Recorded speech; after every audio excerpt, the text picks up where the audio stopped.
Bonjour et bienvenue dans ce nouvel épisode de Not Talk. Aujourd'hui, je reçois Maxime Villalongue et Jean-Baptiste Sadi-Denoy. Alors, j'espère que j'ai pas écorché vos noms. N'hésitez pas à me reprendre si jamais c'est le cas.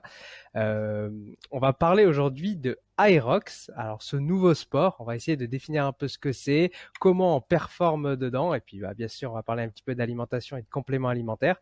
Mais avant tout ça, est-ce que vous pouvez vous présenter un petit peu? JB, vas-y. Commence. Donc moi c'est JB Desnois et pas Denois. Desnois. Du coup, je suis le responsable des affiliés Aerox pour la France.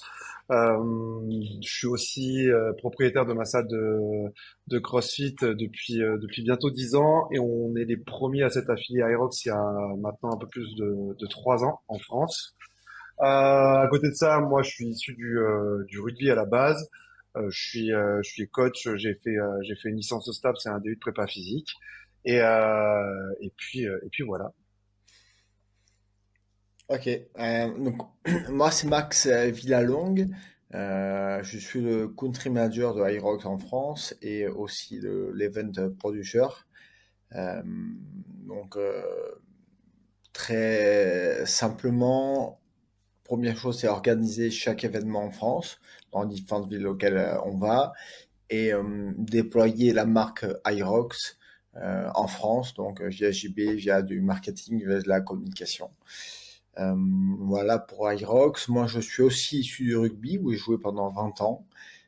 J'ai dû arrêter le rugby suite à un accident en 2017, une commotion cérébrale, hémorragie au cerveau, tout ça qui m'a mis au tapis. Mais depuis, ça va beaucoup mieux. J'ai pu reprendre le sport. Euh, et, euh, et j'en suis là aujourd'hui après avoir ramené iRox en France il y a maintenant euh, 2 ans. Mais ça en arrive aux 2 ans. Eh ben, ça tombe bien du coup. Avant de définir un peu ce que c'est l'Aerox, déjà, comment est-ce que vous êtes arrivé dans l'Aerox? Max, vas-y, je t'en prie, commence. Et je suis arrivé dans l'Irox. Alors, je suis aussi coach sportif et j'ai un de mes collègues coach qui faisait des compétitions. Je vois un jour sur Instagram qu'il avait gagné une compète en Espagne, à Madrid, un format que je n'avais jamais vu avant. Je regarde et je suis ça, c'est intéressant. Ça, c'est exactement ce que je fais aujourd'hui. J'adore courir, j'adore faire des bootcamps, faire de la muscu, faire du CrossFit, faire plein de choses. Mais il n'y a pas de format de course qui ressemblait vraiment à ce que je faisais. Il y avait en effet des marathons qui étaient de la course pure, il y avait des compètes de CrossFit qui étaient du CrossFit pur, il y avait du street lifting, de la musculation, mais il y a un espèce de combo d'une course qui représentait ces trois disciplines, qui était l'essence même de ce que je faisais. Il n'y en avait pas. Donc quand j'ai découvert ce format-là, j'ai dit bon, c'est simple, je vais essayer ça très vite. Et je crois que 3 semaines après, j'avais signé pour ma première compétition à Maastricht, je crois. C'est ça. Et après, je ne me suis pas arrêté depuis. J'en ai fait une par mois quasiment depuis 4 ans. Ah, t'es vraiment tombé amoureux du format. C'est ça. Et format pour moi en tant qu'athlète qui m'entraîne tous les jours, mais aussi pour mes clients et mes élèves qui cherchaient, ou pas qui cherchaient, mais en tout cas qui n'avaient pas de compète qui leur ressemble, euh, comme moi finalement. Et du coup, quand on commence à les amener vers ce type d'effort, tout de suite, on dit, ben, en fait, tout à fait, c'est ça que je cherche, et c'est ça que je veux faire. Et toi, Jean-Baptiste, comment t'es arrivé dans l'Aerox?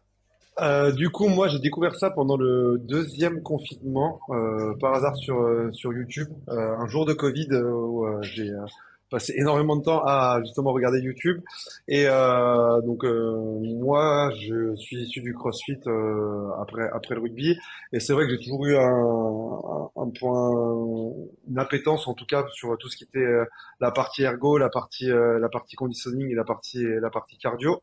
Clairement, quand j'ai vu ce format, c'est un format qui m'a parlé, un format long où justement ça mettait un peu plus en valeur mes qualités, et surtout un format où il fallait se repousser. Et c'est vrai que je suis quelqu'un qui adore me taper dedans, comme on dit, et aller un peu plus loin dans mes limites. Et ça m'a de suite parlé. Et surtout, le fait que ça soit accessible, je me suis dit, ça peut être quelque chose que je peux proposer moi à mes adhérents, et surtout une opportunité pour la salle d'attirer un nouveau public, des gens qui n'étaient pas forcément intéressés par le CrossFit ou pour qui le CrossFit faisait peur. Et on a commencé comme ça et on a fini par prendre l'affiliation en 2022, en mai 2022, justement pour essayer de parler d'Irox et de vendre aux adhérents un nouveau concept, proposer quelque chose de différent du CrossFit et des formats plus longs, et surtout capter ce nouveau public et attirer. On a beaucoup de trailers nous chez nous dans le sud-est, et c'est vrai que ça nous a permis de toucher ces gens-là.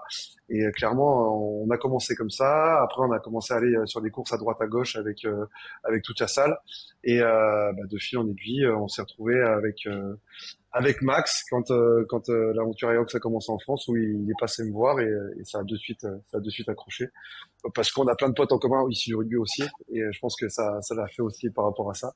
Et puis voilà. Et vous vous connaissiez déjà d'avant ou vous vous êtes rencontrés sur une compète et ça a été le coup de foudre? Non, l'histoire, c'est que au début, donc il y a 2 ans à Irox, on en parlait pas tant, et moi j'ai ce côté rugby où j'adore aller voir les gens, leur parler, essayer de voir ce qu'ils font, les comprendre.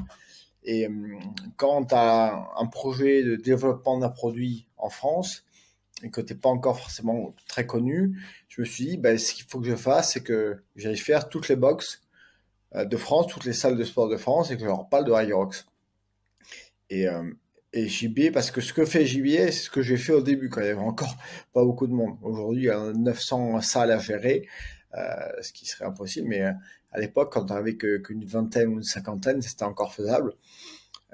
Et du coup, je me suis mis à découper la France, et j'ai dit, bon, partie sud-est, allez hop, je commence ici, et j'ai pris mon van Aerox et j'ai fait le tour de salle entre Orange et Nice. Et c'est comme ça que je suis arrivé chez JB. Et comme il y avait que 12 salles affiliées à l'époque, il était facile de savoir qui était la première. Et donc, en allant chez JB, je me disais que j'avais l'honneur de me rendre. Je suis le premier affilié à Irox de France. Et du coup, il y avait déjà cette connexion avant qu'on y aille. Et ensuite, en effet, on avait des amis en commun, ce qui facilite toujours un peu plus les échanges et le partage de valeurs. Il y a surtout le rugby en commun, et ça Et fait la surtout, différence. oui, en commun. Exactement. Eh ben, allez, rentrons dans le détail du sujet. Comment vous définiriez Hyrox et à, à quelqu'un qui connaît vraiment pas du tout le concept? On va essayer de partir du début. Déjà, c'est quoi l'Hyrox? JB. Parce Toi, que j'aime bien parce que moi, je fais la guerre à JB depuis 2 ans. C'est JB, tu arrêtes de comparer Aerox au CrossFit toujours.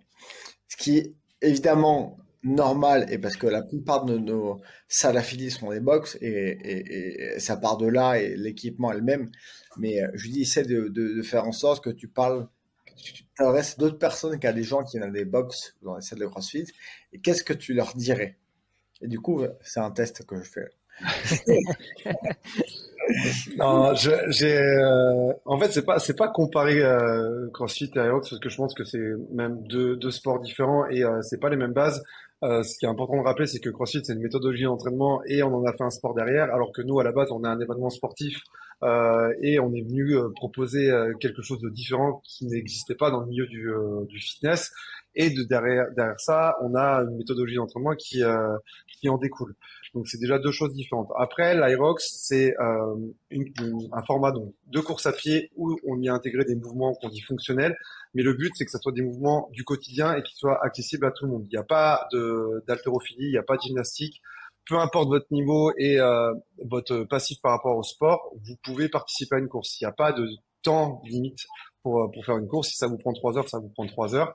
Mais dans tous les cas, c'est de la course à pied, et ça, normalement, chaque être humain euh, peut pouvoir faire de la course à pied, parce que l'être humain a été fait pour faire de la course à pied. Et derrière, on y a rajouté des mouvements, donc tous les kilomètres un mouvement, et ça reste des mouvements très très accessibles, faciles, et surtout qu'on fait dans le quotidien, que ça soit de pousser un chariot, tirer un chariot, prendre un poids, l'amener d'un point A à un point B, aller au sol, se relever, sauter. C'est que des choses que tout le monde peut faire, que monsieur et madame tout le monde peut faire. Et c'est ça aussi la force d'Aerox, c'est que peu importe votre niveau, peu importe votre passif, peu importe le sport que vous pratiquiez, parce qu'il y a des gens qui viennent faire des courses et qui ne se préparent pas du tout avec des entraînements Aerox. Nous, on a des collègues qui viennent du rugby et qui font juste du rugby et qui se lancent un défi à faire une course Aerox, comme des gens qui viennent du triathlon ou comme des gens qui viennent du bodybuilding qui veulent se lancer un défi.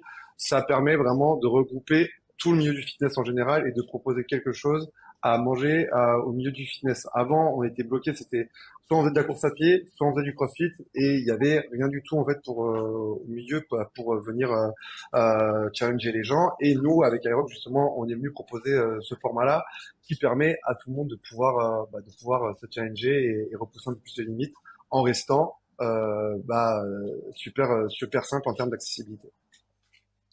Ça, Max, Max, je est-ce suis pas qu'il mal, a hein. été bien vendeur ou C'est parfait. Non, à retenir, c'est que, en effet, il y a un paysage de fitness français, des compètes en France, français mondial, hein, peu importe.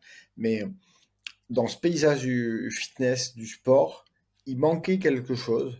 Et Irox, pour moi, est venu combler un trou. Il n'est pas venu s'ajouter à d'autres disciplines. Il est venu vraiment combler un trou.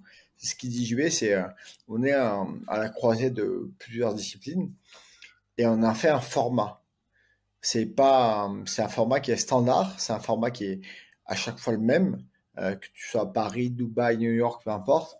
Et ça, il a pas dit, mais ça, c'est aussi hyper important. C'est ce qui a été au début assez, moi, au départ, on me disait, non, mais tu verras, le format, ça change pas, les gens vont se lasser, tout ça. Et finalement, personne ne se lasse. Et c'est justement ce qui fait le challenge, une course en fait, ce qui fait qu'une course euh, elle est challengeante parce qu'on sait qu'il y a un temps pour un format qui est donné, qu'on peut se comparer avec ses amis, qu'on peut se comparer par rapport à un temps qu'on a fait avant. Et ça, c'est hyper important. Et je dis toujours que le besoin, il a toujours été là, je pense. Il a jamais vraiment été euh, soulevé, mais le jour où iRock est arrivé, en fait, c'est comme si on s'est tous dit, mais bien sûr, en fait, pourquoi c'était pas là avant? Et c'est pour ça que ça a grandi assez vite, c'est parce qu'en fait, on s'est tous dit, mais on n'a pas inventé quelque chose de révolutionnaire. Enfin, on a juste assemblé des exercices qui existaient déjà. On a fait une course et on s'est tous dit, mais j'avoue, en fait, c'est vrai, pourquoi c'était pas là avant? Et c'est aussi une des raisons du succès et Aerox et puis les, euh, les autres qui essayent d'arriver. Ah, mais c'est vrai que ça rassemble plusieurs sports et c'est peut-être aussi ce qui fait un peu la force de Aerox, le fait que ça pioche un petit peu dans plusieurs sports. Du coup, Jean-Baptiste, t'as dit que c'était un peu accessible à tout le monde. Alors, est-ce qu'on peut s'improviser Aeroxer ou est-ce qu'il faut quand même avoir des bases, je vais dire, un peu solides en sport, ou en course à pied ou peut-être un peu en musculation ou dans autre chose? En fait, ça va dépendre du but recherché. S'il y a un but de performance, forcément, il va falloir se préparer en conséquence pour répondre à cet objectif de performance. Et par contre, si demain c'est juste un challenge comme avant, en fait, Aerox remplace un peu les challenges que les gens se mettaient avant, de faire un 10 km ou un semi-marathon ou quelque chose comme ça.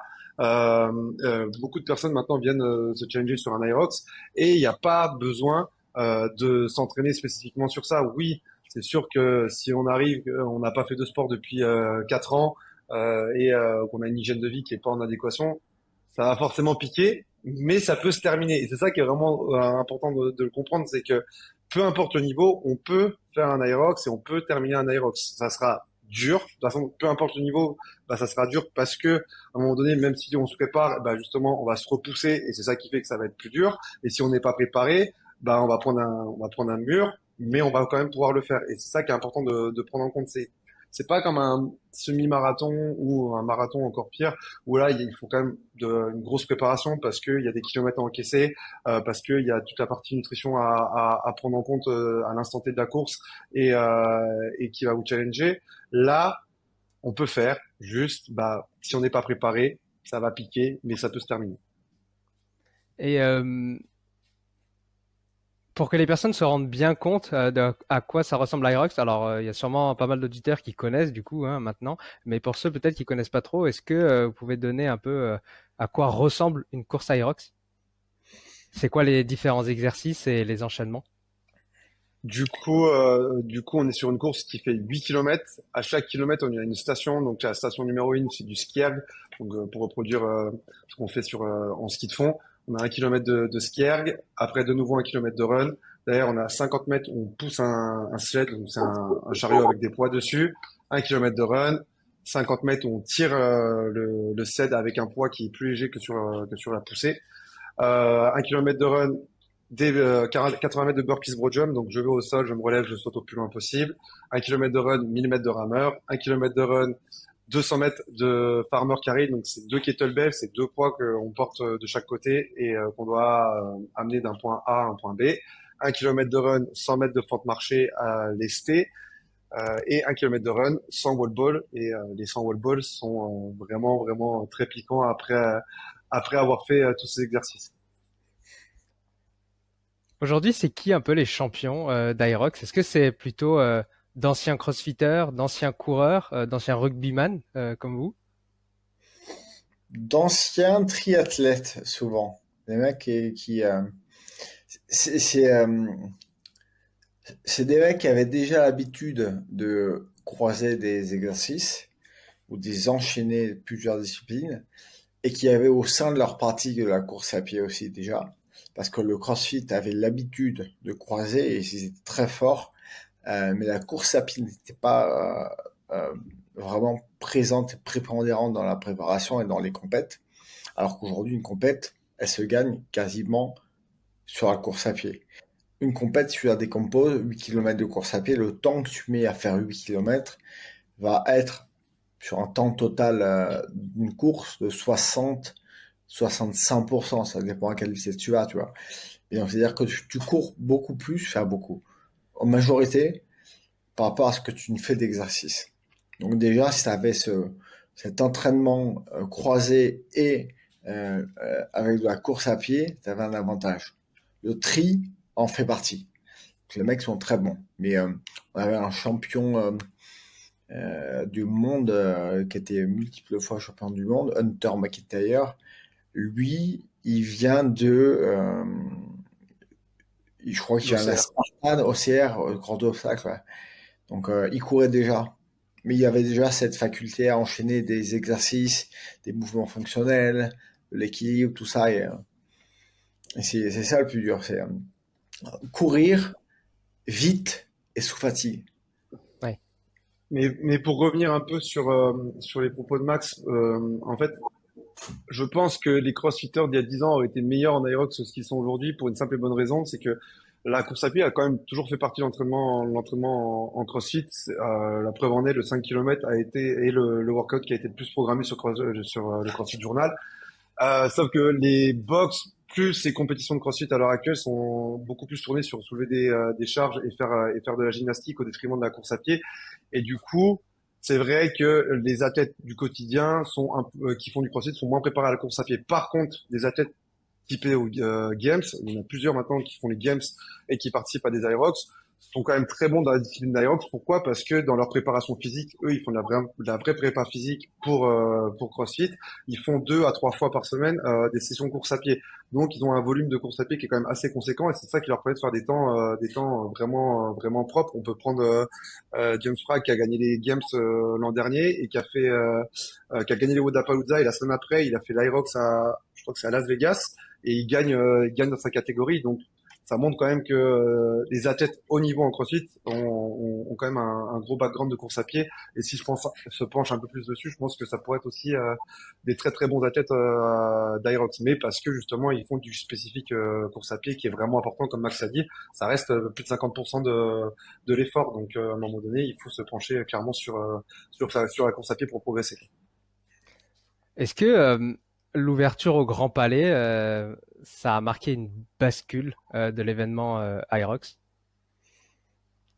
Game changer. Il y a eu un avant, il y a eu un après. Non, c'est sûr et certain que le Grand Palais a joué un rôle immense dans l'aventure et l'histoire de Hyrox dans le monde, pas que en France. Euh, Hyrox, c'était comme un bruit pour beaucoup. J'entendais parler de ça, ouais, on m'en parle, ouais, si, machin. C'est où, soit des burpees dans des hangars, au Palais des Expos, Porte de Versailles, à Bordeaux, enfin, des trucs pas sexy sur le papier, tu vois. Mais pendant 2 ans, on a parlé de ça. Et du coup, les gens ont parlé, entendu parler de ça. Il y a son frère, son fils, son cousin, son pote, tout le monde qui a entendu parler de ça. Et un jour, ils ont entendu dire que Hyrox avait lieu au Grand Palais. Donc en fait, beaucoup de gens qui étaient curieux et qui ont entendu ce bruit, ce bourdonnement pendant 2 ans, qui se sont dit, ah, Grand Palais, attends, c'est peut-être intéressant à aller voir. Et du coup, on a eu un nombre de personnes qui sont venues euh, pour regarder déjà et se dire, mais en fait, c'est génial ce sport. C'est génial. Et en fait, ça a eu changé l'image qu'Aerox a pu avoir, que nous on avait déjà depuis des années, mais que certains n'avaient pas encore. Donc, le grand public n'avait pas encore en tête. Associer ça encore à quelque chose de très difficile, un peu barbare, un peu très dur, très compliqué, fait pour une élite. Et un Grand Palais a permis de par la visibilité qu'il y a eu grâce aux médias, à la presse, aux journaux, à la télé, d'ouvrir un peu ce champ à beaucoup plus de monde.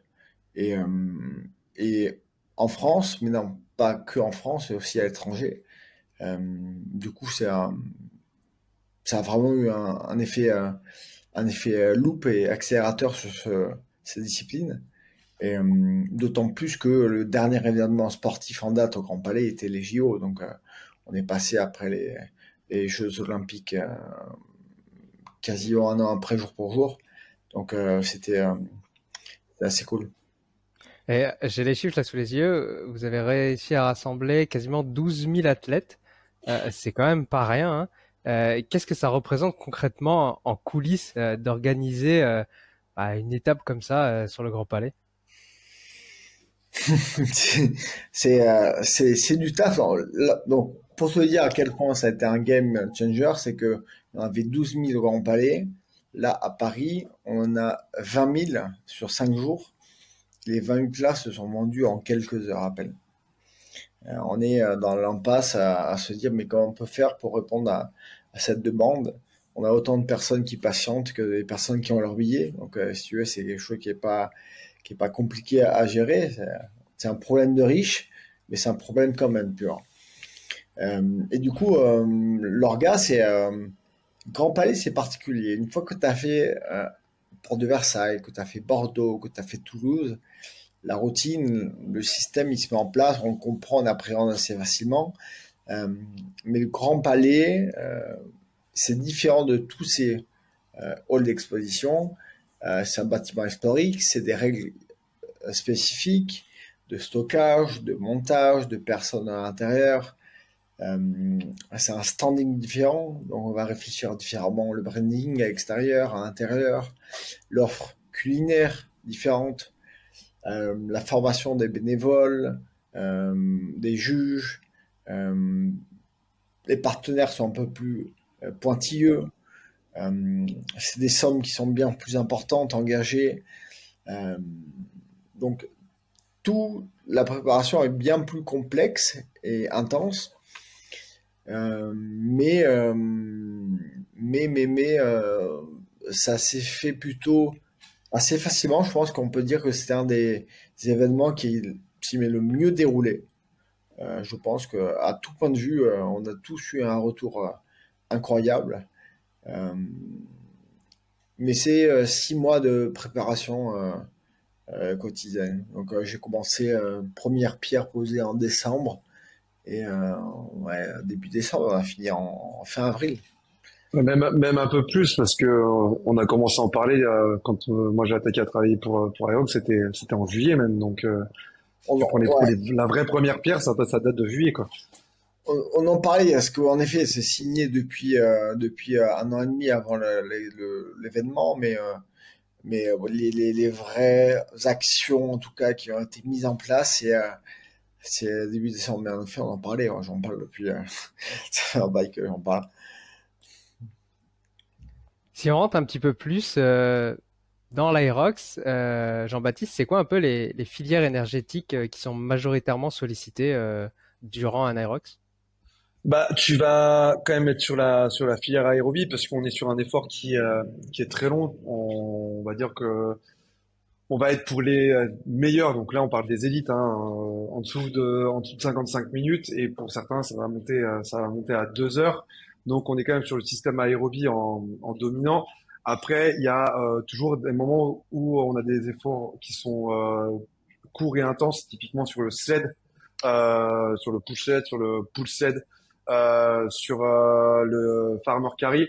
Donc là, on va avoir des pics où il va y avoir la filière anaérobie qui va entrer en jeu. Parce que c'est vrai qu'on a tendance à dire, bah, c'est d'abord l'anaérobie lactique, puis l'anaérobie lactique, puis l'aérobie. Mais en fait, toutes les filières fonctionnent ensemble et on va recruter différemment en fonction des besoins. Mais on est principalement sur de l'aérobie.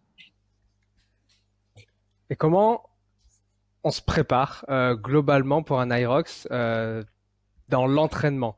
Déjà, par exemple, quand on dit qu'on fait un marathon, je sais pas, on sait qu'on prend un programme, je sais pas, 6 mois avant. C'est à peu près ce que les gens font en matière générale. Et en Aerox, est-ce que c'est toute l'année ou est-ce qu'il y a des phases d'entraînement, des cycles? Bah, ce qui est important de prendre en compte, et ça c'est quelque chose que j'aime bien rappeler, on en a qui sont vraiment des aficionados d'Aerox et qui vont être capables de faire des courses tous les 15 jours.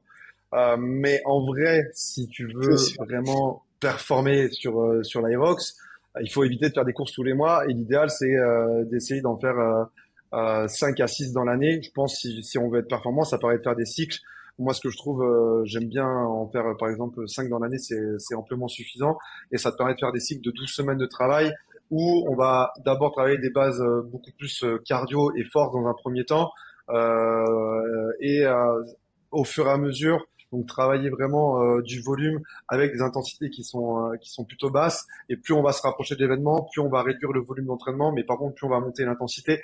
Et du coup, bah, pour ça, il faut faire des cycles d'entraînement. Sauf que si tu fais des courses tous les 15 jours, c'est compliqué de faire des cycles et c'est là aussi que les gens parfois prennent des murs et se disent ah bah je ne progresse plus en aerox, mais parce que en fait bah c'est comme tous les sports, on peut pas être à fond en permanence.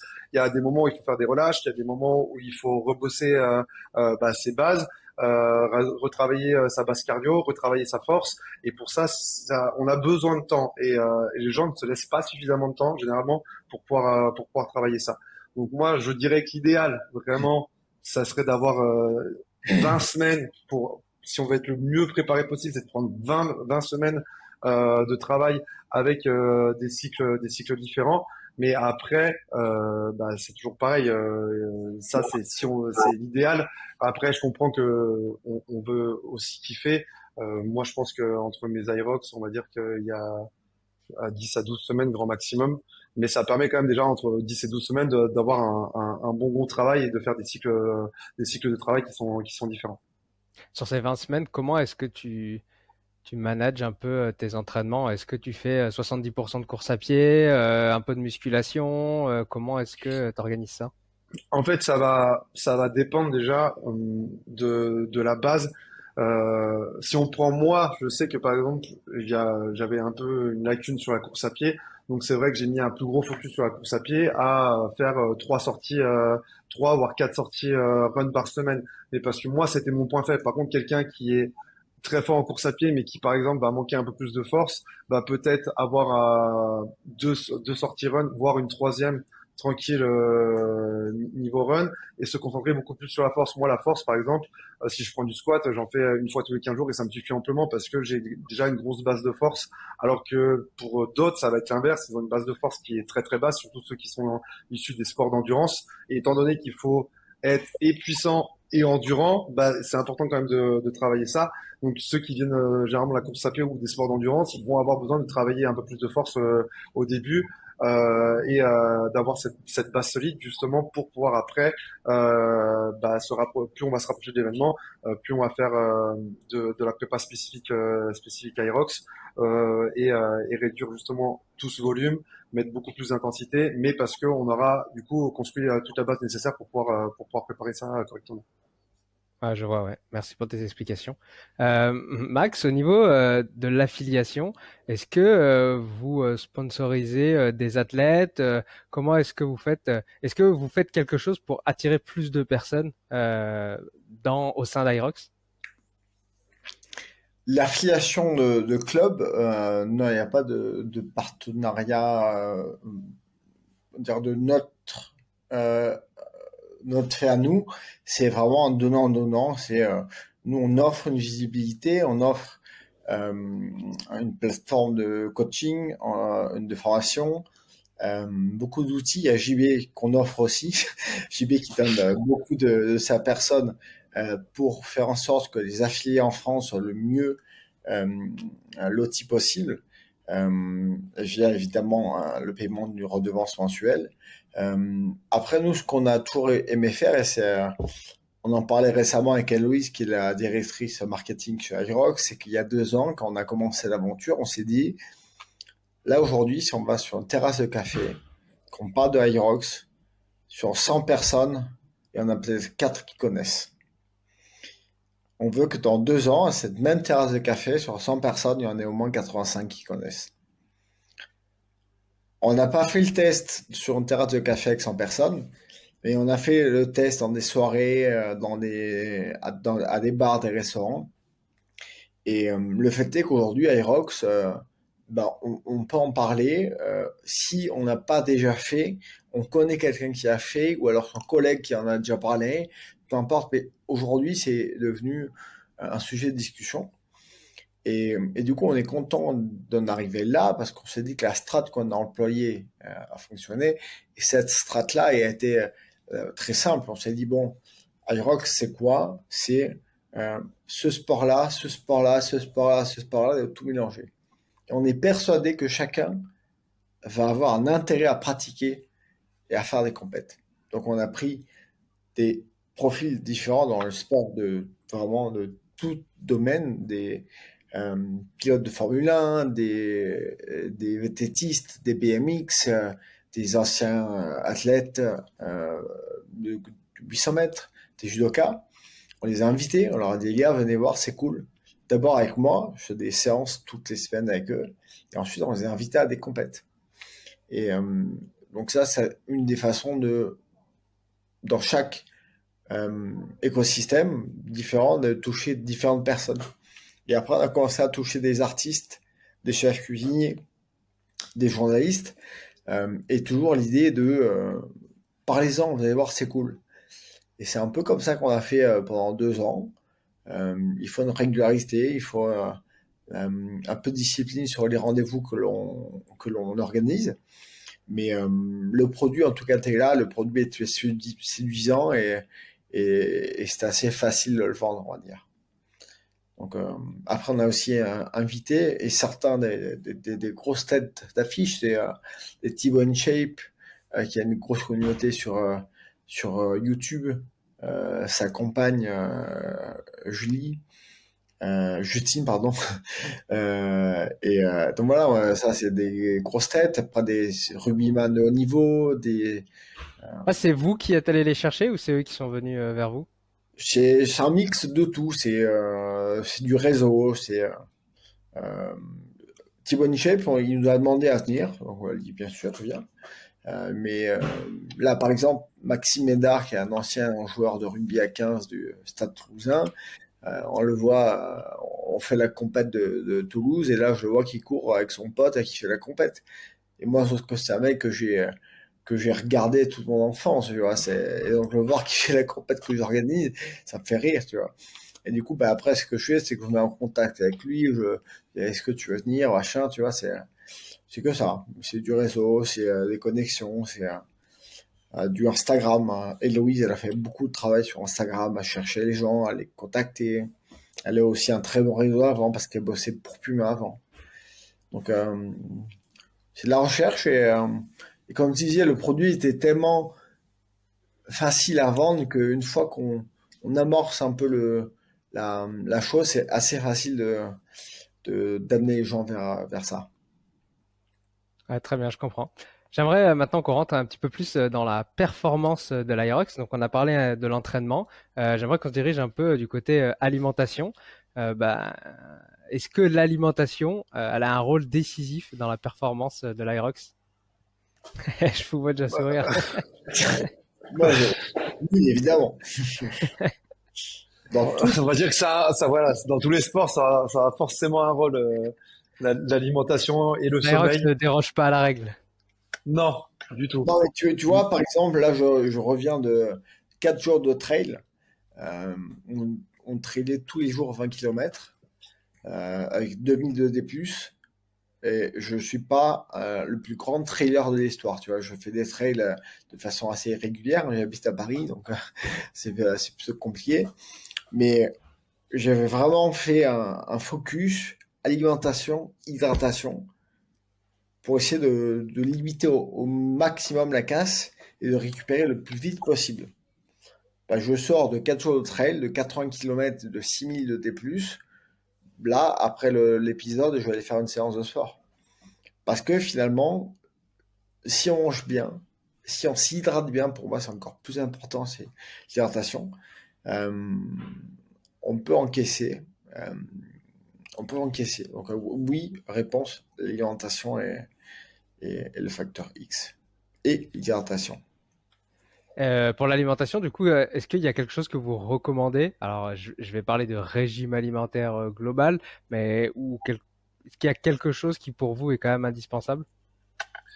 Moi, je pense que, en fait, c'est vrai que les gens sont très très focus sur prendre des compléments alimentaires dans tous les sens et tout ça. Moi, c'est pas trop mon truc. J'ai eu fait quand je faisais du rugby. Mais c'est vrai qu'aujourd'hui, je prends jamais de prot ou des choses comme ça parce que j'estime que mon régime alimentaire suffit largement à ça. Mais bah, de manger simplement, d'éviter de manger tout le temps parce que c'est aussi je trouve super inflammatoire de manger 5, 6, 7 fois par jour. Moi, je préfère manger trois bons repas, un bon repas le matin, celui du midi, celui du soir. Au moins, ça permet à mon système digestif de pas non plus être en train de bosser constamment et du coup d'être beaucoup moins fatigué de manger des bons glucides, d'avoir le bon apport de protéines entre 1,5 et 2 grammes par poids de corps et surtout des bons lipides. Et ça, c'est un truc que je trouve que les gens galvaudent beaucoup, c'est euh, ce qu'ils mettent dans leur assiette. En fait, c'est la qualité des produits qu'ils mettent dans leur assiette. Aujourd'hui, les gens sont capables d'avoir des abonnements Canal+, Netflix, SFR, de payer une blinde pour plein de trucs. Mais par contre, ils vont se restreindre sur la bouffe et je trouve que je trouve ça ouf. Moi de mon côté, je sais que j'ai un budget pour moi tout seul à 150 euros par semaine minimum, mais parce que bah j'achète que des bons produits, je fais attention de la qualité de la viande, je fais attention de la qualité de mes œufs, je fais attention, enfin oui, je prends des choses de qualité, mais sauf que j'estime que moi j'ai investi mon argent sur moi pour mieux vieillir et je trouve que c'est important. Alors ça n'empêche pas de faire des excès à côté, c'est pas ce que je dis, parce que ceux qui me suivent un peu sur les réseaux savent que bah, je reste quand même un mec du rugby et que je suis un peu un fêtard. Mais c'est important quand même bah, d'avoir les bonnes sources et surtout des sources de qualité. Parce on parle souvent des bonnes sources, mais je trouve qu'on parle pas suffisamment de la qualité des produits qu'on mange. Voilà.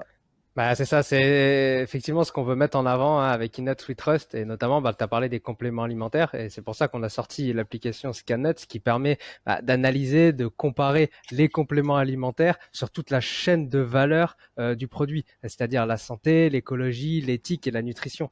Et c'est seulement avec ces quatre choses-là qu'on peut définir si le produit il est de qualité ou pas.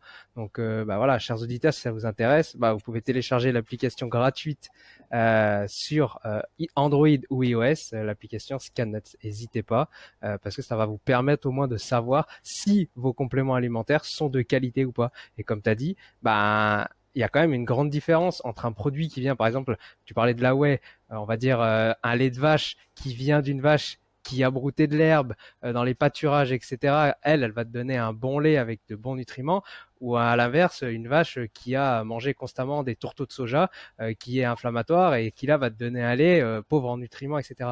Donc ça, on peut pas le voir quand on regarde le paquet. Donc ça, il faut que le consommateur il soit au courant. Et ça, c'est vraiment important parce que la whey, enfin, en fait, ça va vraiment dépendre de la façon de vos apports en protéines. Mais de la whey, je dis pas que c'est mal d'en prendre parce que moi, j'estime que ma façon de manger m'apporte suffisamment de protéines sur ma journée. Mais par contre, pour certains, ce n'est pas le cas. Et justement, la whey, ça peut être un bon moyen de pouvoir avoir son apport en protéines nécessaire sur la journée. Et d'avoir des protéines de qualité, c'est hyper important. Oui, vous pouvez trouver plein de protéines sur le marché qui sont super bonnes avec des goûts cappuccino et tout ça, mais il faut voir ce qui est mis dedans. Et je pense que c'est important de bien regarder les étiquettes. Et justement, bah, avec cette application, ça peut aussi vous permettre d'avoir de la qualité. Oui, ça coûte plus cher, mais pensez à comment vous allez vieillir derrière, quoi. Et ça, c'est vraiment important. Ouais, tout à fait. Comme tu as dit, pensez d'abord alimentation vraie en priorité, hein. Il vaut mieux manger des œufs, du vrai lait, etc. La whey, c'est bien, c'est parce que c'est pratique à emporter, on va dire. Voilà, ça peut dépanner. Mais effectivement, tu as raison, hein, l'alimentation en priorité, il y a rien d'autre, quoi. Et pendant un Irox, est-ce que on s'alimente? Est-ce que certains s'alimentent? Est-ce qu'il faut s'alimenter ou pas? C'est pas nécessaire parce que l'effort est assez, je vais pas dire court, mais enfin ça dépend des personnes du coup. Bah, moi, j'aime bien, avant un Aerox, faire un peu comme pour un marathon, faire une grosse recharge niveau glucidique. Pendant les 72 heures avant un Aerox, je me charge beaucoup plus niveau glucides parce que c'est la source principale qu'on va utiliser sur une course. Mine de rien, c'est pas suffisamment long pour qu'on aille taper dans tout ce qui est lipides. Donc du coup, bah déjà avant la course, avoir un bon apport en glucides. Et moi, je sais que pendant la course, j'ai toujours un gel, soit à coup de fouet, soit un gel avec des glucides pour me remettre un peu d'essence dans le moteur parce que ça reste des efforts qui sont très très intenses et arriver à une demi-heure, généralement une demi-heure, 35 minutes, c'est les moments où en fonction du niveau, tu peux arriver sur le 4, 5e atelier. Et là, ça commence à devenir dur et se remettre un petit peu de glucides dans le corps, ça fait toujours du bien. Donc ça, moi, j'ai toujours un gel sur moi quand je fais ma course. Je sais, max, je suis pas tant sûr. Max, c'est un peu plus à l'arrache, tu vois. Mais c'est vrai que moi, c'est quelque chose où je prête un peu plus attention pour le coup parce que je sais que je peux exploser comme un popcorn et ça m'est arrivé à Vienne avec Hello où j'ai complètement pété comme un kaki et parce que justement, j'avais pas ce qu'il fallait et j'avais pas fait aussi ce qu'il fallait avant. On va dire que je suis arrivé à Vienne un peu trop tôt et j'ai un peu trop profité de Vienne et du coup, forcément, je suis arrivé sur la course, j'étais cramé, quoi. Exclusivement des gels, du coup tu prends pendant la... Pendant la course, ouais, enfin, parce que moi, j'arrive pas à prendre des pâtes de fruits, des trucs comme ça. J'arrive absolument pas à manger tout ce qui est banane et tout ça. J'arrive pas à manger et courir en même temps. Et c'est le seul truc que moi, j'arrive à digérer. Et puis, on va dire que prendre une banane, faire des burpees, avoir une banane dans la poche, il y a de grandes chances pour que la banane soit un peu mal en point derrière. Donc, on va dire que c'est léger, c'est simple à transporter.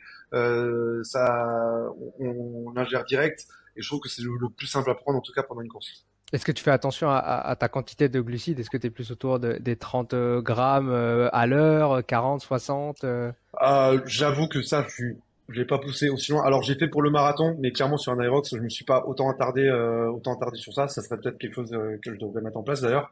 Mais autant sur un marathon, je me suis vraiment attardé à ça, sur ça. Autant là sur un Aerox, je trouve que ça reste un effort enfin, en tout cas moi au niveau où je suis avec Héloïse, on est autour de 1 heure. Donc je ne suis pas en train de regarder le nombre de glucides que j'ai réellement besoin de prendre sur l'heure. Je trouve que c'est plus important quand tu commences à dépasser les 2-3 heures d'effort. Ouais, ok, d'accord. Max, tu as parlé de l'hydratation. Du coup, pour toi, c'est vachement important pour la récupération notamment. Est-ce qu'il y a une hydratation, je veux dire, idéale entre avant, pendant et après? Ah, bien. Bien sûr. Non, ce qu'il faut savoir et ce qui est important, c'est que l'hydratation, elle se passe pas que après, elle se passe surtout avant et pendant. Je reprends juste parce que c'est vrai que tu rigoles, Jean-Baptiste, par rapport à la bière, mais il y en a beaucoup qui pensent vraiment que la bière est pas, je vais pas dire néfaste, mais est bonne après de la course à pied et tout. Il faut quand même rappeler que ça reste un mythe. et que c'est pas du tout le cas, quoi. La meilleure chose après un effort physique, ça reste de boire de l'eau, hein. Ouais, mais c'est pour la conscience. Moi, je me persuade toujours de ça pour ma conscience que quand je prends ma bière, c'est pour mon bien. N'oublions pas que nous venons du rugby. On a été élevé avec des croyances. Ces croyances-là, imagine, il n'y a pas de troisième mi-temps après un match. On fait quoi? On rentre chez nous comme ça et on a un café, on y va? Non, des copines. Non, du coup, je bois beaucoup et donc si on reprend l'exemple de ce week-end, j'ai bu beaucoup de créatine. Alors JB, tu vas me dire peut-être que c'est bien à faire, ouais. Je pense que la créatine elle est hyper importante dans la récupération. Et au vu de Je mon... trouve que enfin, c'est pour moi la chose la plus importante, c'est de se complémenter en créatine. Les gens parlent beaucoup de la protéine, mais pour moi, s'il y avait quelque chose qu'on devrait prendre tous les jours, ça serait de la créatine, justement. En effet, comme JB, je mange suffisamment, je pense, de protéines. J'ai un apport alimentaire classique. En revanche, la créatine, tu es obligé de la complémenter, de prendre des suppléments. Et du coup, j'ai fait ça à 4 jours. Je suis pas certain que ce soit une cure suffisamment grande pour qu'il y ait des vrais résultats, mais en tout cas, euh, aujourd'hui, je suis assez bien et c'est ça je me dis qu'en ayant fait attention, ça, à certains paramètres, le gel, j'en ai pris avant, et avant les courses d'Aerox, je prends toujours un gel 10 minutes avant. J'estime que dans un gel dure 1 heure, en tout cas ce que les fabricants nous disent, donc c'est l'avant On les, et pendant. on les croit, on les croit. Voilà. Et Mais je comme, pense il y a aussi, ça c'est rigolo d'en parler, mais je pense qu'il y a aussi un peu un effet placebo quand on prend un gel. Enfin, oui, ça fonctionne, mais je pense qu'il y a aussi un peu un effet sur la mental de se dire, ok, j'ai pris mon gel, je suis mieux, machin, et ça aide aussi un peu pour ça, par moment de prendre le gel. le prendre pendant, parce que le prendre avant, Oui, ça, tu vois. je te parle. Et comme moi, de toute façon, j'en prends pas pendant parce que tant que je bats encore JV sans prendre de gel, je me dis pourquoi prendre des gels, tu vois. Non, je déconne. Mais euh, donc ouais, revenons à l'hydratation. Ah, ça, je veux que ça soit vraiment, vraiment noté. On va faire une course en pro, lui et moi, cette année, et on va voir qui bat qui. Voilà. Check. Donc on boit avant, on boit pendant au maximum. Bien sûr, quand on est sur une course Aerox, c'est pas évident. Moi, j'ai plutôt tendance à me dire, je bois rien avant les burpees ou après les burpees. Et je commence à boire après les burpees de façon assez rapide et après les fentes. Donc j'essaie de vraiment boire avant et d'avoir mes nutriments avant, notamment grâce aux électrolytes que je bois aussi avant la course. Beaucoup d'eau, ceinture. Ah, donc tu bois à peu près à la moitié de ton Aerox. À moitié, je bois. Avant, j'essaie de pas boire. Mais de Et toute façon, enfin, je pense que dans tous les cas, le plus important, ça reste d'avoir des électrolytes pour tout ce qui est minéraux. Et la créatine, ça sert vraiment en dehors pour tout ce qui est reconstruction des stocks d'ATP et réduire tout ce qui est fatigue musculaire et dommage musculaire. Voilà, je pense que c'est vraiment les choses qui sont importantes de prendre la créatine, on va dire, en dehors de la course et les électrolytes avant et pendant, quoi. Et après, est-ce que on choisit une eau minérale, riche peut-être en magnésium, en potassium ou en quelque chose La ceinture est bien pour ça. En Ceinture, vrai, toujours. ceinture, ouais. On était matrixé par la ceinture, je crois. Ouais. Ok, est-ce qu'il y a d'autres conseils nutritionnels un peu pour optimiser sa récupération pour une compétition d'Irox? Bah, pour moi, quand je te dis que je bois après les burpees, c'est que ça fait partie de ma strat de me dire si je veux gagner du temps, je peux pas m'arrêter à chaque tour boire un coup. Et on le voit, c'est une perte de temps. Et quand on a beaucoup qui font la barre mythique dans une course, c'est la barre des 1 heure. Combien de gars te font 1h04 secondes, 1h06, 1h07? Et à la fin, tu lui dis, ah putain, si j'avais pas, m'étais pas arrêté de boire là, là, là et là, j'aurais fait moins de 1 heure. Donc pour moi, la strat globale de course doit inclure la strate d'hydratation et d'alimentation. Et en effet, on reprend l'exemple de JB, s'il prend une banane qui lui met plus de temps à manger, il va peut-être s'arrêter pour la manger. Ben, s'arrêter, c'est peut-être 3-4 secondes de perdu à chaque fois. Donc moi, c'est plus sur le côté stratégique que je vois un intérêt, en tout cas, à réfléchir à ça. Et après, ça reste une course classique, une épreuve de sport de 1 heure à 1 heure et demie. Donc c'est surtout ça qu'il faut regarder, c'est quels apports il faut, quelles pertes on va avoir, euh, quelle est la température, est-ce que je bois plus de minéraux, est-ce que j'en bois moins, est-ce que... euh, ouais, Et puis voir ce qui fonctionne aussi. Je pense que c'est important de se tester sur soi parce que ce qui fonctionne pour une personne ne fonctionne pas forcément pour une autre. Ça, je pense que c'est important de le rappeler. C'est un peu comme pour l'entraînement.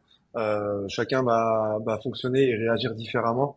Et le meilleur moyen, c'est de tester. Moi, j'aime bien des fois tester sur moi plusieurs plusieurs gels, plusieurs façons de m'alimenter et de voir ce qui correspond au mieux en tout cas à mon corps et à mes besoins quoi. Et au niveau en dehors de l'Irox, est-ce que vous conseillez, je sais pas, des étirements, des massages? Bon, le sommeil, on va dire que ça reste Ah bah globalement sommeil quelque chose d'important, c'est la mais base. Ouais, franchement pour le coup le sommeil ça reste la base et on oublie souvent. On parle tout le temps de surentraînement et toutes ces choses-là, mais je trouve qu'il n'y a pas forcément de surentraînement, il y a que de la mauvaise récupération et la mauvaise récupération c'est le sommeil clairement. Franchement et c'est quelque chose qui est énormément galvaudé de nos jours parce que on vit à 100 à l'heure et parce que on veut faire plein de choses dans nos vies, mais du coup on en oublie le principal, c'est bien récupérer et bien dormir. Donc ça c'est la base. Et après, en dehors de ça, je trouve que faire de la force, c'est important. On a un peu tendance à l'oublier en aérox parce que, et ça, j'en parle beaucoup moi à mes affiliés, où les affiliés ont tendance à penser que les classes d'aérox, c'est faire que des workouts longs et faire des entraînements où on se met la pile. Mais pour être bon en aérox, il faut aussi faire de la force, il faut aussi faire du renfort, il faut aussi faire de la mobilité. Et la mobilité, attention, c'est pas faire des étirements, c'est venir mettre du travail sous tension avec des charges externes. Évidemment, quand on a fait une course derrière, si on peut aller récupérer avec tout ce qui est bain froid, sauna, c'est on va dire plus simple et ça aide. Si on se complémente correctement, ça aide aussi.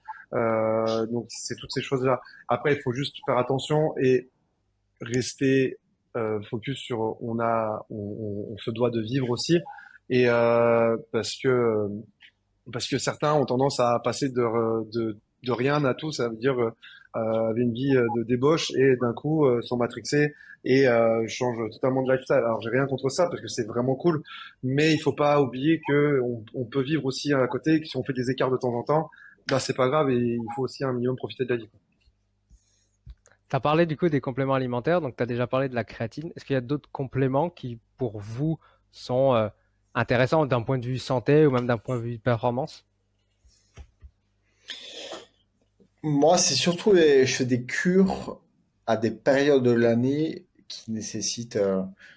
on n'a pas les apports en vitamines, par exemple, en hiver. Enfin, Ouais. en tout cas, moi qui habite Paris, je suis Quand pas tu dis vitamines, c'est vitamine générale ou genre la vitamine D? vitamine D, vitamine C. Alors, un truc que j'ai appris, c'est jamais prendre de pilules multivitaminées.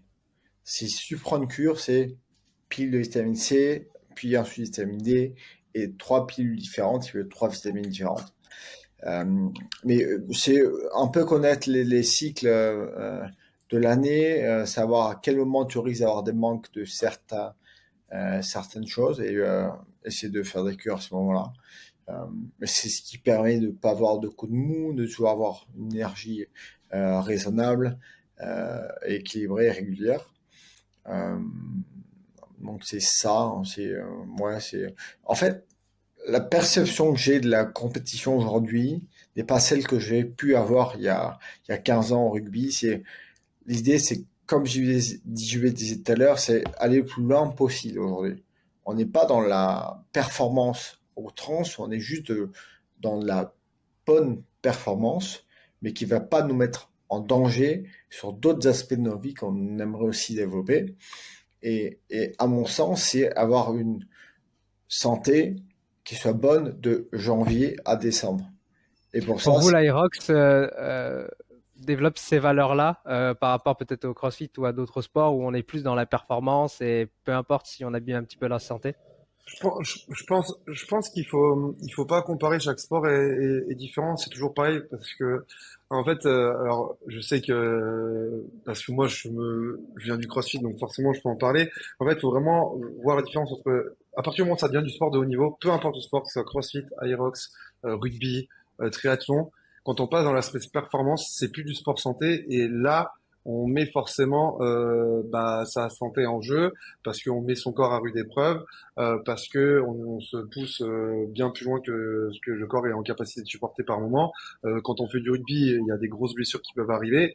Quand on fait du CrossFit, on peut aussi, on peut se blesser, mais même en aérox, en fait, faut pas croire. À partir du moment où on vise de la performance, c'est plus du sport santé. Par contre, en aérox ou dans n'importe quel autre sport, à partir du moment où c'est juste se challenger, avoir du bien-être, que ce soit physique mais aussi mental, parce qu'on parle beaucoup d'aspect physique mais très peu d'aspect mental.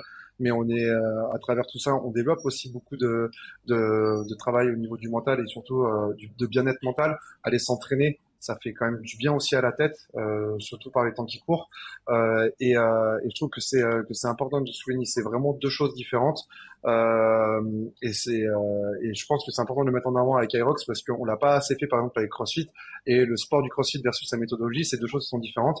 Et l'Aerox, c'est pareil, la performance en Aerox, en tout cas des E15, ça n'a rien à voir avec Robert, 46 ans, qui s'inscrit en première Aerox et qui veut juste kiffer. On vise pas du tout les mêmes personnes. Et ça, c'est important de le prendre en compte. J'aimerais qu'on parle un petit peu des tenues de sport. Est-ce qu'il y a une tenue idéale vu que c'est vraiment un sport où il faut courir, il faut avoir un peu de la force, etc. Alors, j'aimerais d'abord qu'on parle un peu peut-être alors short et t-shirt, peut-être parce qu'on transpire, il y a quelque chose, peut-être il faut une matière spécifique. Et Un après, on t-shirt. parlera un petit peu des chaussures. bah, la blague que tout le monde fait, c'est que personne n'a un t-shirt. Jamais. Donc, Il y avait une trend sur TikTok, non? Un peu comme ça, là, par rapport au fait qu'il n'y ait pas de t-shirt en Aerox, non? Je crois, hein. peut-être, je sais pas. Alors, Je, moi, je sais que je cours souvent avec un t-shirt, mais c'est juste parce que vu que je me bave dessus, du coup, c'est c'est plus simple. Mais non, après, au niveau des shorts, c'est notre partenaire, certes, mais Puma font vraiment du travail de ouf pour Aerox, que ce soit au niveau des chaussures, parce que ils ont développé des chaussures qui aujourd'hui te permettent de courir vraiment très bien et d'être super stable pour toutes les stations. On le voit hein, sur des Aerox, il y a plein de mouvements, genre sur le set où des mecs ont d'autres marques et ça glisse sur le set et tout ça, mais parce qu'ils n'ont pas les chaussures qui sont prévues pour faire de l'Aerox tout simplement. Et aujourd'hui, Puma a développé des chaussures qui sont spécifiques à ça. Il y a d'autres marques qui vont sûrement arriver, comme à l'époque quand Reebok avait développé les chaussures de CrossFit, qu'il y en a qui arrivaient derrière. Mais à l'heure actuelle, Puma, en tout cas, pour tout ce qui est chaussures, c'est vraiment le top. Et moi, c'est vrai que j'aime bien courir avec les shorts où il y a le cycliste intégré. Parce que ça reste de la course à pied et tu peux vite te faire de la friction au niveau des cuisses. Surtout que en aérox, on a quand même des cuisses qui sont un peu plus développées que sur la course à pied, donc il y a de suite beaucoup plus de contact. Et après au niveau des t-shirts, ça dépend. Soit tu cours sans t-shirt, soit t'en mets un, mais éviter de mettre un t-shirt en coton parce que quand tu transpires, c'est pas la folie quoi. Mm. J'en profite pour dire, chers auditeurs, si ça vous intéresse, j'ai interviewé Clément Hubert de chez Puma. C'est l'épisode numéro 70 du podcast Nutstalk. Donc si ça vous intéresse d'en apprendre un petit peu plus sur... Alors on parle pas mal des chaussures, de leurs innovations, etc. Si ça vous intéresse, c'est l'épisode numéro 70 du podcast. Et bah du coup, est-ce que au niveau des chaussures, pour vous, il faut quelque chose de spécifique, une semelle, un drop peut-être spécifique? Moi, je pense qu'il faut le débat des plaques carbone. C'est les plaques carbone, c'est si tu les mets si tu cours vite. Enfin, si tu vises à courir à moins de 4 au kill sur un Aerox au-dessus, je suis pas sûr qu'on ait réellement besoin et les Velocity que Puma font sont amplement suffisantes. Mais après, ça va dépendre pareil toujours de la morpho de chacun. Moi, je sais que les sorties run longues zone 2, j'ai des chaussures qui amortissent plutôt pas mal parce que je fais 92 kilos et que forcément, quand tu fais 92 kilos, que tu fais des sorties de 1h30, c'est pas pareil que quand on fait 70 au niveau des articulations. Donc, c'est moi ce que je fais, c'est Clément d'ailleurs de chez Puma qui m'a conseillé par rapport à ça parce que justement, je disais que quand je faisais des sorties longues, j'avais mal à mes hanches et tout ça, et depuis ça va beaucoup mieux. Mais après, c'est toujours pareil, c'est comme pour tout. Je pense qu'il faut essayer et trouver la chaussure qui va à son pied, quoi. Et dernier matériel qu'on pourrait peut-être utiliser pour un Aerox, une montre. Est-ce que c'est indispensable ou est-ce que y en a pas vraiment besoin pour s'entraîner? Moi, je sais que je m'en sers beaucoup sur l'Aerox pour savoir un peu où j'en suis au niveau de mes temps de run surtout. C'est important de savoir pour savoir à peu près à combien on est au tour et de savoir si on est dans les temps qu'on s'est fixés. Souvent avec Elo, on essaye de se dire bah là surtout pour ça on aimerait courir à tant au kilomètre. Donc du coup, ça nous permet de savoir si on en avance, si on est en retard, si on commence à être cramé, est-ce qu'on peut ralentir ou pas. Donc moi, je m'en sers beaucoup sur ça. Après, vous prenez les montres que vous préférez pour le coup. Je pense qu'un truc qui est pas nécessaire, par contre, que je commence à beaucoup voir sur les courses Aerox, c'est les lunettes de soleil. J'ai pas compris encore le concept des lunettes de soleil en intérieur, mais, euh, mais peut-être que ça va s'arrêter à un moment donné. C'est le style, c'est pour ça. Ouais, les lunettes de vitesse. Ce qu'on voit beaucoup aussi en ce moment, c'est des nose, espèce Ah, les écarteurs de nez? de narine exact. Ouais, pour plus respirer.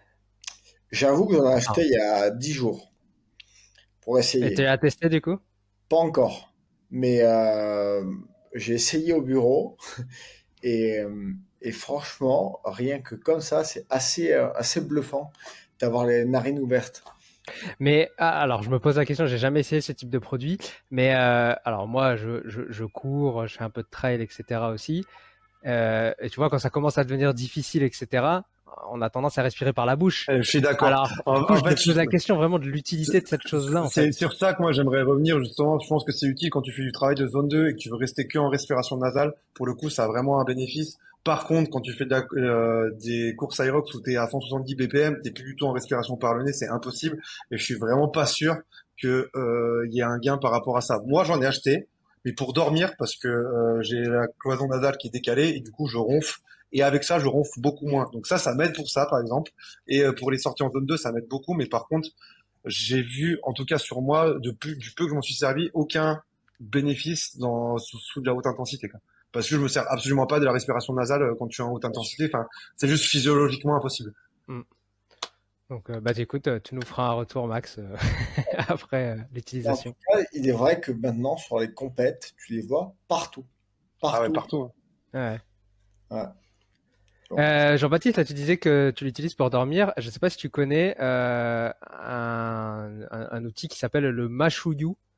C'est mon ami Rudy Koya là qui en avait parlé dans un podcast. En fait, c'est une espèce de comment c'est un truc qu'on met dans la bouche là, comme un Quand on petit protège appareil dents. en plastique, ouais, un peu comme un protège-dents, qui te décale un petit peu la mâchoire pour avoir une position de repos.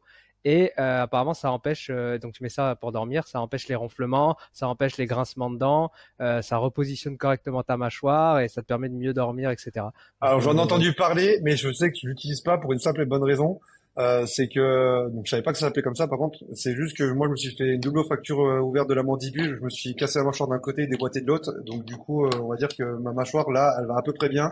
Et j'ai pas envie qu'il y ait un truc qui vienne me la bouger parce que ça a tellement été compliqué de retrouver une mâchoire normale et pas une mâchoire de travers que ça va rester comme ça et c'est très bien. ouais, je vois. Eh ben, mais écoutez, ouais, vas-y, Max. non, ça a du sens.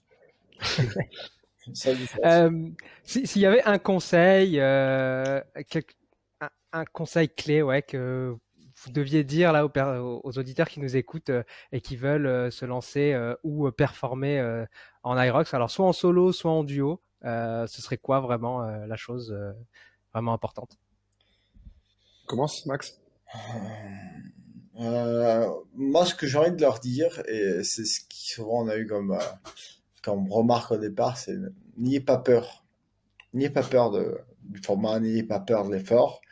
Quand on dit que c'est fonctionnel et accessible, c'est que tous les mouvements sont censés reproduire des mouvements que tout le monde fait dans la vie au quotidien, tu vois.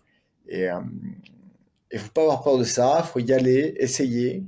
Ça peut être dur, en effet, mais ça sera jamais interminable. Et ce sera juste un énorme challenge qu'on puisse se mettre et qui sera très très beau et qui restera gravé et qui donnera qu'une envie, c'est d'y revenir. Et donc voilà, de ne pas avoir peur. Et si j'étends un peu plus ça, c'est ne pas avoir peur sur aucune chose qui puisse nous arriver. Toujours y aller à fond, persuadé on y arrivera et on y arrivera. Et voilà. Et toi, Jean-Baptiste? Pour moi, pour aller dans le sens de Max, c'est aussi rendez-vous dans votre salle affiliée la plus proche, parce que c'est eux qui aujourd'hui portent Aerox en France. Rendez-vous dans une salle où vous allez avoir des classes, vous allez trouver une communauté, vous allez trouver des gens qui partagent des valeurs autour du sport. Vous allez surtout être coaché, encadré correctement. Vous allez pouvoir vous préparer, que ce soit votre premier ou votre 20e Aerox, vous allez pouvoir vous préparer correctement pour votre course. Et surtout, moi, je pense que par les temps qui courent, on a un peu tendance à l'oublier, mais retrouver cet aspect humain, partager des choses avec des gens, à échanger autour du sport, se retrouver derrière avec la communauté et boire des verres, boire des bières, ça fait du bien et je trouve que c'est ultra important. Et c'est pour ça, rendez-vous dans votre salle affiliée la plus proche. Regardez, il y a une map affiliée. Il y a des salles qui ne sont pas sur la map, mais regardez sur Internet et faites confiance dans ces personnes-là. Il y a bientôt 800 salles affiliées en France. Et il y en a forcément une près de chez vous qui vous permettra de vous préparer correctement pour une course Aerox. Super conseil. Eh ben, merci beaucoup à tous les deux. On arrive aux deux dernières questions des épisodes. La première, c'est pour vous, c'est quoi bien manger? Alors, on en a un petit peu parlé, mais pour vous, concrètement, votre définition du bien manger, c'est quoi? Vas-y, Jean-Baptiste. Pour moi, c'est manger suffisamment de protéines, de lipides et de glucides, manger des produits de qualité et non transformés au maximum possible, de manger en quantité suffisante, mais jamais non plus faire la razzia, et de garder un rythme au niveau de la nutrition, c'est-à-dire manger une fois le matin, une fois le midi, une fois le soir, pour justement permettre au corps de digérer correctement, de pas trop l'inflammer, et surtout, oubliez pas, la qualité, pour moi, ça reste ultra important. Et pour toi, Max? Ouais, ce que dit Jean-Baptiste, je partage totalement et je dirais même plus. Moi, ce que j'adore, c'est contrôler ma glycémie. Et c'est un truc que j'ai lu il y a des années sur le contrôle de la glycémie de chaque aliment. Et je me rends compte qu'en contrôlant cette glycémie, on arrive aussi à contrôler sa forme et ses coups de pompe, ses coups de barre. Et donc, au-delà de manger équilibré, de manger protéines, lipides, glucides en fonction des activités, le contrôle de la glycémie est hyper important. Donc, ce que tu fais, c'est que tu calcules ta charge glycémique de ton repas global? En gros, plus maintenant, mais il y a un moment où en effet, regarder quel aliment avec quelle glycémie, et la glycémie, elle était aussi liée à la cuisson, plus c'était cru, moins c'était glycémique, les pâtes complètes, les riz complets, les riz simples, donc il y a plein de choses qui rentrent en compte. C'est une petite gymnastique à faire au départ, mais aujourd'hui, j'arrive à me dire, ça je sais à peu près combien ça vaut, ça je sais à peu près quand ça vaut. Euh, et ouais, c'est quelque chose qui m'a beaucoup aidé en tout cas. Quand j'ai eu un moment où j'ai Et, beaucoup de choses à faire, beaucoup de choses à faire, et quand on sait à chaque fois le moment post-repas peut être un peu compliqué à gérer parce que la digestion un peu occasionne de la fatigue parce que ton corps il travaille. Euh, c'est que le moment où j'ai commencé à gérer un peu mieux cette partie-là, euh, mais post-repas était plus facilement euh, gérable et en tout cas ça a permis de faire plus de choses encore derrière. Ouais, je suis d'accord avec toi. Pour ceux qui peut-être qui se rendent pas compte ou qui comprennent pas trop, je prends l'exemple pour expliquer ça. Genre tout le monde a déjà fait un repas, je sais pas, une raclette ou quelque chose comme ça, où on mange beaucoup, et après on a juste envie d'aller se coucher et tout ça. Bah, en fait, c'est exactement ça. C'est que on a une charge glycémique qui est très élevée, et après, ben c'est pas possible de, enfin c'est pas possible. On se dit qu'on a la flemme, on va pas travailler derrière, etc. Donc effectivement, ça a quand même un impact assez important. La dernière question, c'est pour vous, c'est quoi votre petit plaisir alimentaire? Alors ça peut être un plat, une collation, un snack ou même un simple aliment. Max, commence. Je suis un gros fan de burger. Je suis un gros fan de burger. Régulièrement, je m'en prive pas, je me fais un petit burger tranquille en terrasse. Et toi, Jean-Baptiste? Une bonne côte de bœuf avec les copains, avec du vin et de la bière, c'est nickel. C'est vrai que le côté social, avec la nourriture, c'est quand même hyper important. On a tendance à manger, je vais dire, plus plaisir entre guillemets, mais parce qu'on est aussi avec des personnes. Et je trouve que cet aspect, quand je disais avant, c'est quoi bien manger, eh ben moi c'est vrai que je rajouterais aussi cet aspect, ben soit avec la famille, avec des amis, etc. Parce que effectivement, je trouve que c'est hyper important et finalement, je trouve que ça rend plus heureux bah, de manger avec les personnes qui nous sont chères finalement. Clairement. Tout à fait. Eh ben, écoutez, merci beaucoup pour toutes vos explications. C'était un super épisode. On a vraiment appris beaucoup de choses au niveau de l'Irox, qu'est-ce que c'est et comment performer. J'espère que les auditeurs euh, seront contents de cet épisode. Si on veut en savoir un petit peu plus sur vous, sur Irox, où est-ce qu'on peut vous retrouver? LinkedIn, Maxime Villalongue. J'essaie de tenir un peu informé de ce qui se passe chez iRox en France. Et sinon, il y a Instagram, c'est Max Villa avec 3 L, VI 3 LA. Et toi, Jean-Baptiste? Alors moi, je suis beaucoup moins présent sur LinkedIn que Max, mais vous pouvez toujours me trouver à Jean-Baptiste Desnoix. Et sinon, Instagram, c'est JB Desnoix, DESNOIX. Et du coup, c'est vrai que je suis quand même un peu plus présent sur ce réseau-là. Eh ben, je mettrai tous les liens dans les notes de l'épisode pour les personnes que ça intéresse. Je mettrai également les liens du site Irox pour ceux qui sont un petit peu plus curieux et veulent voir vraiment à quoi ça ressemble. Écoutez, merci beaucoup pour votre temps, pour vos explications. C'était super intéressant. Et puis, bah, j'espère à une prochaine. Merci à toi. Salut! Ciao.